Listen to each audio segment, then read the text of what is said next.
Hi everyone, I'm here with Victoria today. She is the owner of the Skin Health Clinic. So you've heard me talking lots about her and her knowledge. So I'm going to ask her some of your questions that you have put in the little question box, and we will try and get some answers for you.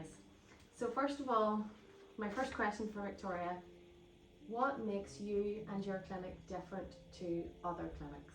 Okay, so yes, I'm Victoria from the Skin Health Clinic, and I guess that's easy because our name suggests the difference, and that is we're all about the health of the skin. So when I was coming up with our opening and establishing the Skin Health Clinic, which was 7 years ago, I was very much about what do I call this clinic, and I'm very much about fundamentally about the health of the skin, not about trends and fads. So the name is quite easy come to me. It was the Skin Health Clinic. So we really focus on the skin as an organ and how that responds to the environment we put it in or the ingredients we use on it, rather than just nice smelling, feel good kind of products and treatments. So yes, we're very much focused on the health of the skin, and that relates to everything, because no matter what the concern is, it all starts with the health and barrier of the skin.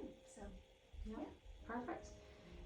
So this is quite a popular question that has come in from a couple of yous regarding acne. So how do you treat acne? So we want to cover adult acne because that came in, also teenage acne, how you treat that, what you recommend for teenagers, and if you do consultations for teenagers. Okay, yeah. So remind me if I forget any of these points. So acne is obviously a very general term for spots, obviously. So it comes at any age and stage in life. So a lot of people, when they hear acne, they think teenagers. But actually most of the people we treat for acne, of course we do teenagers, but most of the people we treat for acne are typically 20, 30 and 40-year-olds. So it's sad because we get through our teenage years and we think, I didn't get acne, and then a lot of people go to uni or find life gets stressful and they get acne. So obviously, because acne is totally individual, what you see at the end is a spot, or what you see in the top is a spot, but actually what has caused that is so important to us as skin therapists to be able to give you the most effective treatment plan for that. So we will treat that very differently for everybody, because generally the cause may be different, and it's not necessarily always about oil being the driver. It could be hormones, it could be stress, it could be the environment your skin's in. So it's a very individualistic approach. So yes, with teenagers, we absolutely do teenage consultations. The concept of our clinic and the products we work with are all non-aggressive. So when I mean non-aggressive, I mean more therapeutic. So they're not just natural kind of aromatherapy products, but very much skin health focused products. And they're very safe for teenage skin. Like our youngest client probably using our products is probably about 9, somebody who's very genetic driven acne. So yeah, we absolutely do treat teenagers very regularly. So yeah. And maybe I'll just add this in from my own experience, but I had quite bad acne as a teenager, and the cream that I used probably wasn't the best. Now, knowing what I did use, it was something that was prescribed, but it probably stripped my skin barrier. We've had a conversation about this before, is sometimes maybe what you've been given to try might not be maybe the best thing that you could be taking. You know, there's something maybe a little bit more gentle, or looking at the root cause as well for acne. That's something I've learned from you, I suppose. Yeah. So with acne, I say this probably all of the time, that people just see acne as an oil problem, but actually when I ask people, like I'll ask you, was your skin greasy and wet and oily?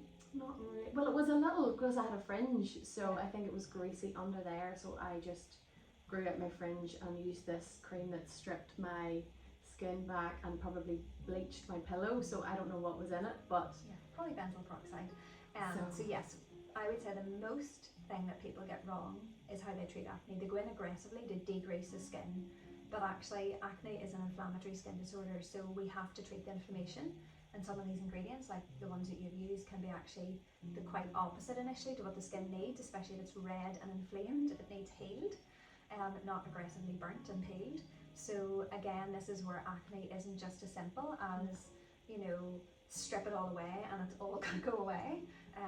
If it was that easy, it would be great, but it's not. And again, go back to the health of your skin. You have to remember that it's not about aggressive treatments all of the time, and you have to respect the skin. And you've used the bleaching products and they're still available. Some people, you know, very few people can tolerate them. We get a lot of people in whose skins have been red or burnt or really irritated by it. So if that's been you, then absolutely contact us. there you go. Okay, so I think we've covered that question quite well, and we'll move on to the next question. So there was some specific questions that came in about specific skin conditions. Sorry. So first one being the milia. Is that how you pronounce it, under the eye? What would you do for that? So again, I will probably sound like a broken record, but we need to figure out why you're getting milia in the first place.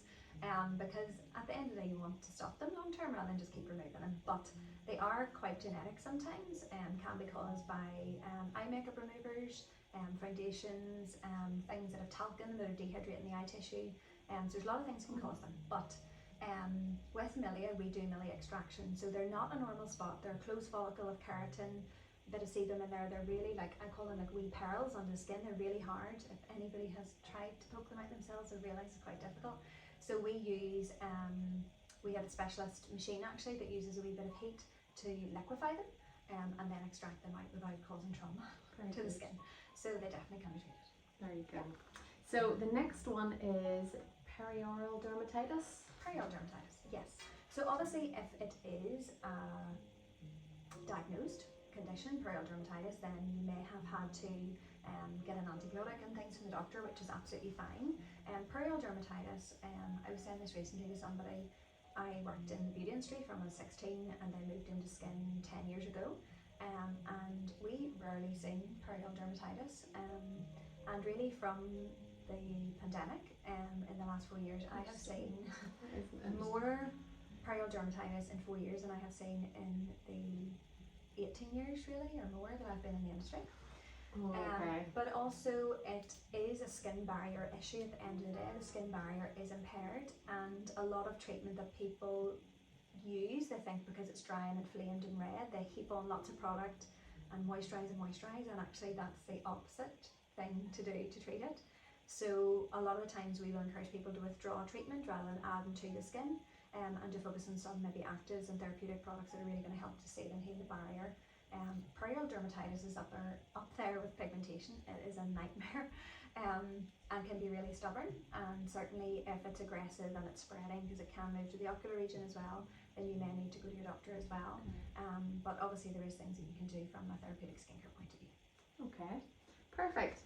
And we have, what else? Rosacea. That seemed to be quite a popular one. I think there was a good few people that have asked about rosacea. So I know I've seen pictures of stuff that you've done before, so I know that's definitely treatable here. If you want to tell us a bit about that. So again, when I opened the skin clinic 7 years ago, people thought I was mad opening a skin clinic 7 years ago, which sounds bonkers now because they're everywhere. But one of the things most people don't realise is that I took rosacea in my second pregnancy, and it was awful. So my family, it's genetically in my family, so I am very passionate about rosacea and acne, because the two things I always say that's most visible and probably depletes people's confidence so much. Spots being spots and rosacea being red and inflamed, and obviously you can get more of those lesions with rosacea as well. So again, rosacea is ever-growing skin condition. It is massive, and this is just a personal opinion, but I think a lot of what we're doing to our skin is too much, and a lot of these skin conditions are being aggravated and caused by a lot of what we're doing. So when you break down the skin barrier, and when I say that I don't mean burning it all the time, but using the wrong ingredients, the wrong products, too much product, too often. Yes, skin peels, yes, resurfacing agents, yes, salicylic acid on a regular basis without need, you will impair your skin barrier. And part of that, rosacea has no single known cause as yet. But if I was to take a bet on it, I think it's a lot of what we're doing to our skin. And the second part of it, which we see on a regular basis, is stress. It is such a stress-driven skin disorder. And I can say, out of the hundreds and hundreds of women I see on a regular basis, that there's always a stress link.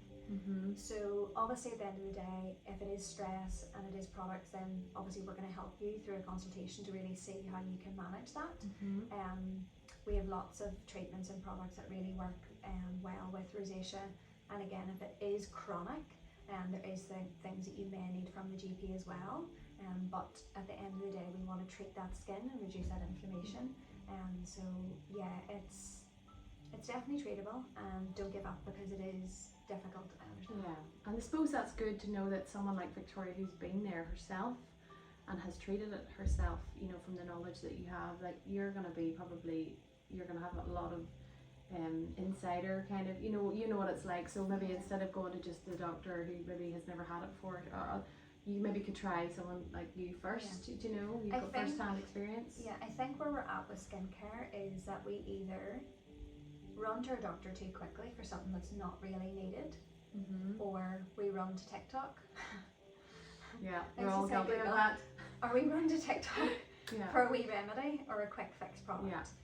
And I always say to people, I don't care if you're spending £5 or £50 or £500. I want you to spend that money wisely. So go to the person who can give you wise advice. Yeah. And I'm pretty sure that is not going to be on TikTok. And look, I see this on a daily basis, the amount of people who come into this clinic who have made a wrong purchase or made the skin worse. Just remember, skin is an organ and treat it like one, and it's not a toy to be played with. Yeah. So very good advice. Especially not with rosacea, because it's like playing with fire. We call it the fire. We have to put out the fire when it comes to rosacea, and if you play with fire with rosacea, you really will know about it. You will get hurt. Yeah. Anyway, okay, so I feel like we've done really well covering that, and hopefully you've got some good nuggets of information there. The next one is around hormonal spots and perimenopause spots. We could maybe cover that all as one, or what do you think? Yes. Okay, so again, when we talk about, there's so much talk about menopause, perimenopause. I'm 37, so we're getting closer to that wee life, which sounds scary. Obviously, I'm 37, so a lot of my clients are 47, 57, 67, so they're either going through it or have been through it.